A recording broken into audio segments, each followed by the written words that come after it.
जय माँ बगलामुखी, जय माता की। माँ बगलामुखी साधना की इस सीरीज में आज परम पूज्य गुरुदेव जी हमारे साथ में हैं। और जैसा कि मैंने आप सभी को बहुत सारे वीडियो में माँ बगलामुखी साधना की जानकारी बताई और अष्टांग योग की सीरीज में द्वितीय अंग के बारे में आज जानकारी देने वाला हूँ। और आज गुरुदेव जी हैं और गुरुदेव जी समाधि अवस्था तक पहुँचे तो इन नियमों का किस किस प्रकार से पालन करके वो आगे बढ़े हैं, उसके विषय में आज द्वितीय नियम यम के बाद में नियम के ऊपर गुरुदेव जी से हम मार्गदर्शन पूछेंगे। और आप सभी को ये सूचना भी देना चाहूँगा कि गुरुदेव जी की 1-2 माह के भीतर ही एक और अखंड ब्रह्म ध्यानालीन समाधि लगने वाली है, जिसकी सूचना आप सभी को इस साधना वाले चैनल के माध्यम से मिल जाएंगी। और गुरुदेव जी से मैं पूछूंगा कि भगवान जी, जो लोग माँ बगलामुखी माँ की साधना करते हैं, 10 महाविद्याओं की साधना करते हैं, तो इसमें जो प्रथम नियम होता है यम, जिसके अंतर्गत हमें हमारे मन को, हमारी वाणी को शुद्ध करना होता है, हमें अस्तेय नियम का पालन करना होता है, ब्रह्मचर्य नियम का पालन करना होता है। उसके बाद भगवान जी ये जो नियम होते हैं, जैसे महाविद्याओं की साधना में कौन से नियम होते हैं या किन नियमों और सावधानी को ध्यान देना चाहिए, और आपने भी गुरुदेव जी आगे बढ़े वो साधना मार्ग में, तो कैसे नियमों का पालन जीवन में धारण किया, ये हमारे सभी साधक भक्त लोगों को आप मार्गदर्शन दें और आशीर्वाद प्रदान करें। बहुत सुंदर है प्रश्न आपका जी और यही मुक्ति का मार्ग है जी। ये मुक्ति की जुक्ति के ही साधन है। अहिंसा, सत्य, स्त्री, ब्रह्मचर्य और अपरिग्रह जी भगवान। तो ये 5 यम होते हैं और 5 नियम होते हैं जी भगवान। ईश्वर प्रणिधान तक जी और 6 संपत्ति होती हैं जी। सम, दम, उपरति, तितिक्षा और श्रद्धा, समाधान। जी भगवान। ये प्रधान साधकों की संपत्ति है। जी जी। इनके बिना मनुष्य कुछ भी नहीं कर पाता। जी। अब और ये है अमृतत्व को प्राप्त करने की सिद्धि। जी। क्योंकि जीवित रहते हुए मर जाता है वो। जी। ब्रह्मलीन हो गए माने मर गया। जी। शरीर से प्राण वो आनंदमय कोश में चला जाता है। कोश जी, साउंड बंद कर। प्राणमय कोश, मनोमय कोश, जी, ज्ञानमय कोश और फिर विज्ञानमय कोश और फिर आनंदमय कोश।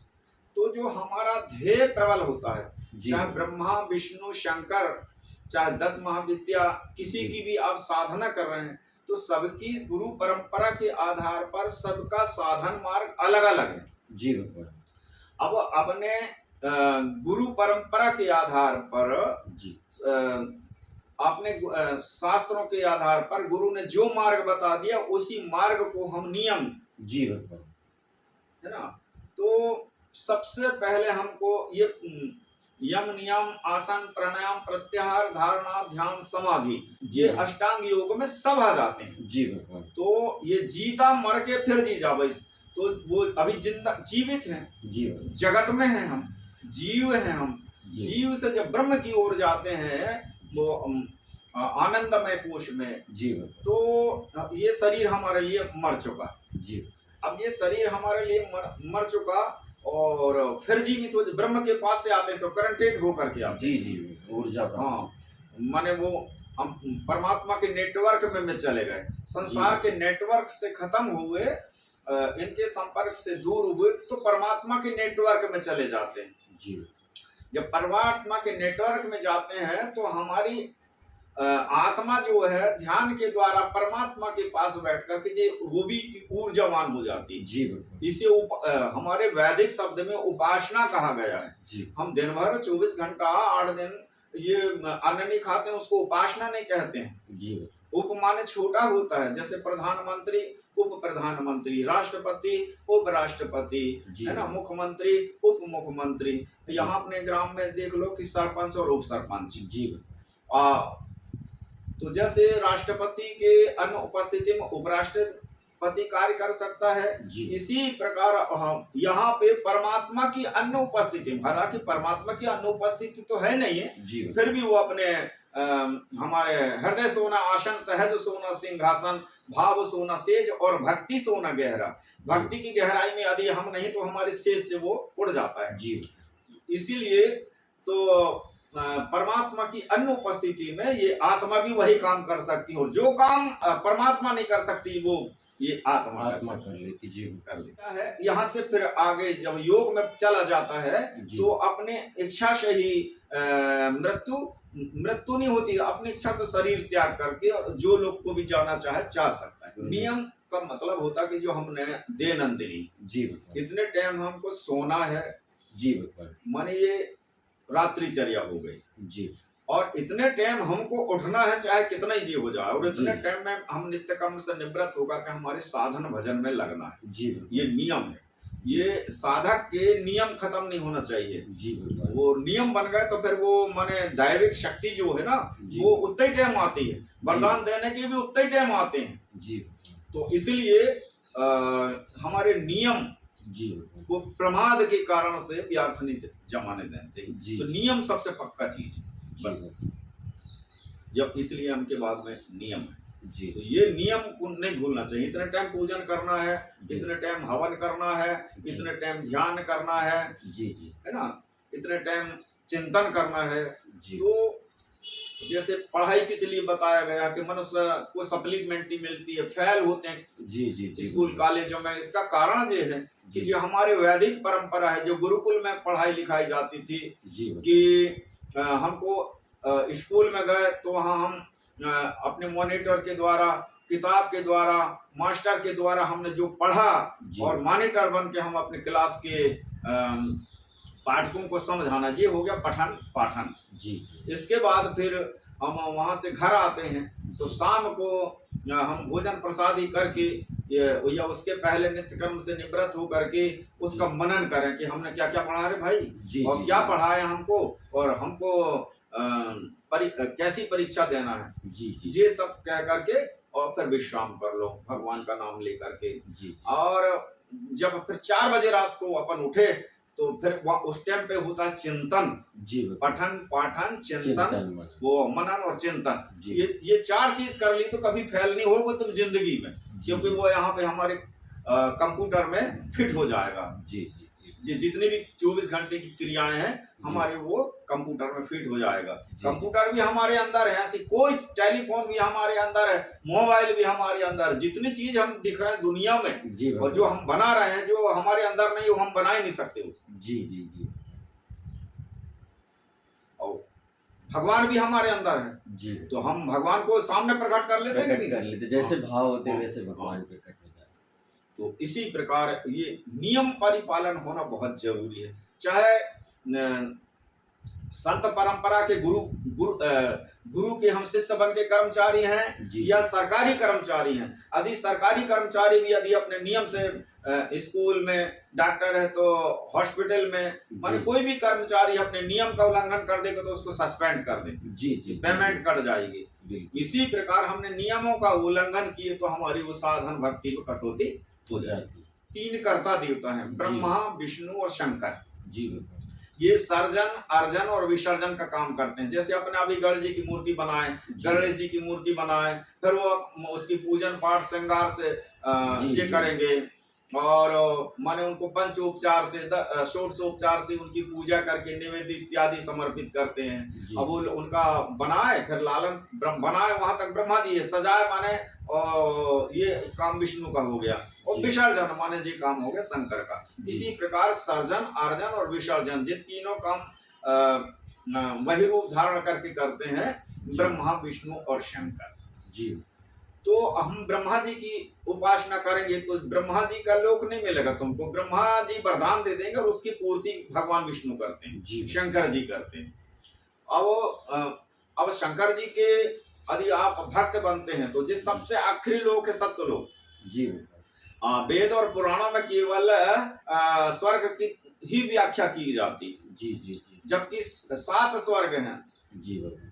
ये भूलोक भूहलोक, यदि हमने अच्छा कर्म किए, हमारे मन के अनुसार संपत्ति है और हमारे आज्ञाकारी पुत्र है, आज्ञाकारी धर्म पत्नी है, आज्ञाकारी सेवक है, घर में समय पे अन्न जल मिलता रहता है, भगवान शंकर की पूजा हो रही है सुबह शाम। साधु असंगम उपासते सततम धन्यो गृहस्थाश्रम, और साधुओं का सत्संग मिलता रहे, सद्गुरुओं का आशीर्वाद मिलता रहे, तो ऐसा आश्रम सब आश्रमों से श्रेष्ठ और धन्य है। उसके लिए यही भी स्वर्ग है। तो फिर इसके बाद में दूसरा स्वर्ग है जो देवलोक है जी।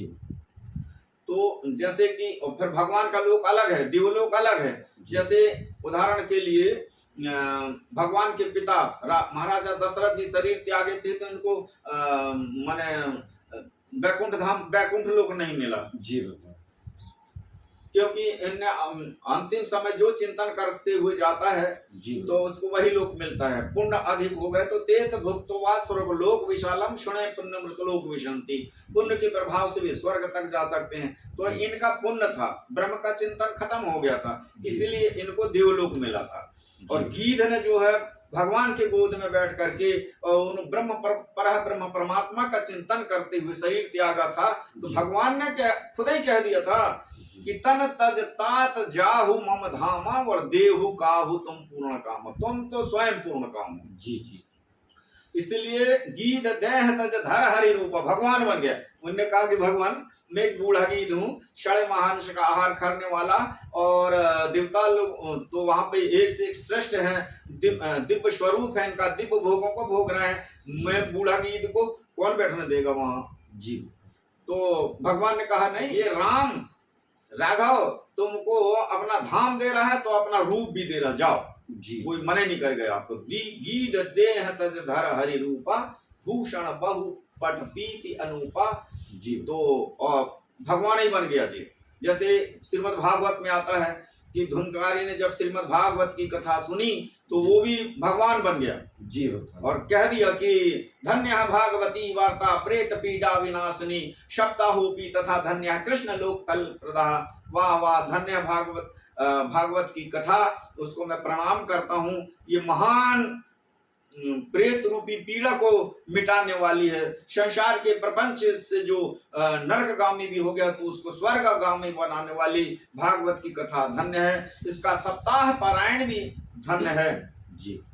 ये भगवान बना बनाया और पूरी सभा को संबोधित किया जी। तो कंपनते सर्व पापानी, जहाँ भागवत की कथा होती है वहां किस पाप और ताप सब थर्रा उठते हैं, कहते हैं कि अब हम कहाँ जाएं, यहाँ भगवत की कथा होने वाली है जी। तो इसको हम, गीता हो, भागवत हो, वेद हो, पुराण हो, इनको हम कैसे हमारे मन को सुनाना चाहिए। तीर्थ में हम जाते हैं तो हमारे मन को स्नान कराना चाहिए और सद्गुरुओं के सत्संग से इसको शुद्ध करना चाहिए जी।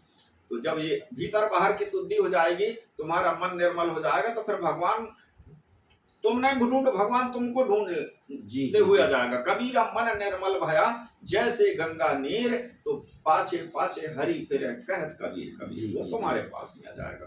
तो जितने भी ये यम नियम आसन प्राणायाम प्रत्याहार जी 5 जो बनाए गए हैं ये केवल हमारे मन बुद्धि चित्त ये अंतःकरण को शुद्ध करने के लिए बनाए गए। तो आप सभी भक्तों को गुरुदेव जी ने बहुत ही अच्छे से बताया कि जब आपकी दीक्षा हो जाती है, आपको मार्गदर्शन हो जाता है, आप कौन सी परंपरा से साधना कर रहे हो, कितने समय आपको मंत्र जाप करना चाहिए, अनुष्ठान किस प्रकार से करना चाहिए, कौन बोलकर मंत्र का जाप करना चाहिए कि मानसिक करना चाहिए, बोल के करना चाहिए, तो किस समय करना चाहिए।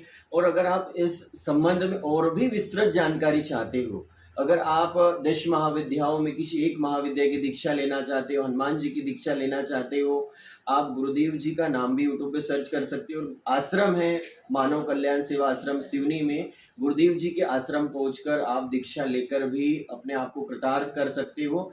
और बहुत सारी ऐसी जानकारी है जो आपको यूट्यूब के माध्यम से नहीं बता सकते, इसलिए आपको सामने पहुंचकर गुरुदेव जी से सत्संग करके प्राप्त करना होगा और उसी से आपको वह दिव्य मार्गदर्शन प्राप्त होगा। क्योंकि महाविद्याओं की जो साधना की पूजा पद्धति होती है, वह जो विधि होती है, वह एक तरह से गुप्त होती है। गुरु सत्संग के माध्यम से शिष्यों को मार्गदर्शन देते हैं। और गुरुदेव जी ने जो भी बातें बताई यह नियम के अंतर्गत ही आते हैं कि आपको भगवान को किस रूप से मानना है। यह सत्संग बहुत ही महत्वपूर्ण है। इसको समझने के लिए आपको बुद्धि से विचार करना होगा, आत्मचिंतन करना होगा, तब जाकर यह दिव्य मार्गदर्शन आपके मन मंदिर में उतरेगा। तो आप सभी हमारे अगले वीडियो में देखेंगे यम नियम के बाद में तीसरा अंग, जिसकी महत्वपूर्ण जानकारी गुरुदेव जी मुखार बिंद से ही आप सभी के समक्ष लाऊंगा। जय मां बगलामुखी, जय माता की।